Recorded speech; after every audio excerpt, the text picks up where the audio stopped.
It all started in the year 1757, after the Battle of Plassey, when the Nawab of Bengal surrendered to the East India Company. In 1765, Company was granted all the rights over Bengal and Bihar. This was the starting of the subjugation India faced from that day till the year 1947. The independence of India was neither a voluntary withdrawal nor a forced extraction by a nationalist revolution.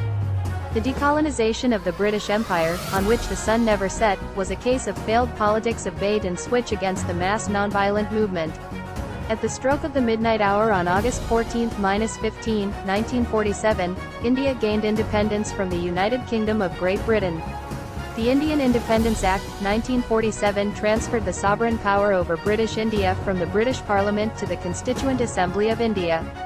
By the same act, India was partitioned, and with regard to the territory falling in Pakistan, the sovereign power was transferred to the Constituent Assembly of Pakistan.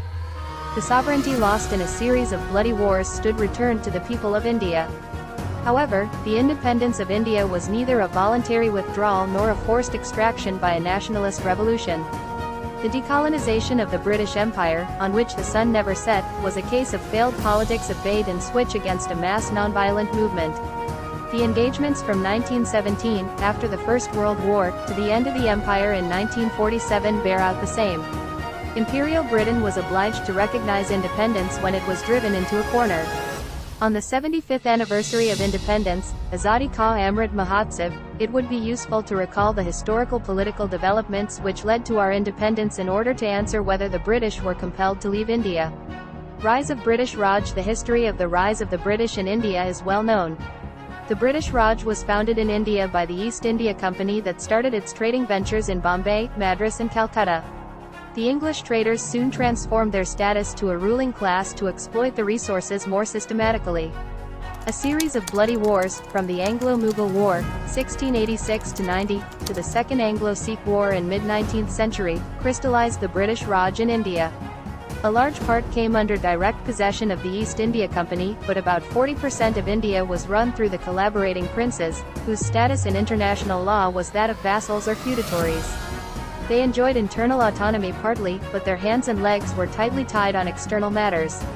The biggest among the princely states were Hyderabad, Mysore and Travancore in the south, Gwalior and Bhopal in the center, Cooch Behar in the east, and Kashmir in the north. The rebellion of Indians in 1857–58 forced the British Parliament to get rid of the East India Company and make the British Crown, through a cabinet minister known as Secretary of State for India, directly responsible for the governance of British India. Supplementing the Act of 1858, the Imperial British Parliament quickly enacted the Indian Councils Act of 1861 and the Indian High Courts Act of 1865, establishing the colonial legislature and superior judiciary respectively. A full-fledged imperial constitutional set was put in place.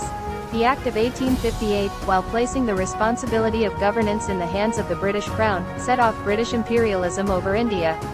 The East India Company, though it pillaged India more ruthlessly, was grounded in India, with its servants marrying and living in India. But, under direct rule, the imperialists sat in London and decided what India needed.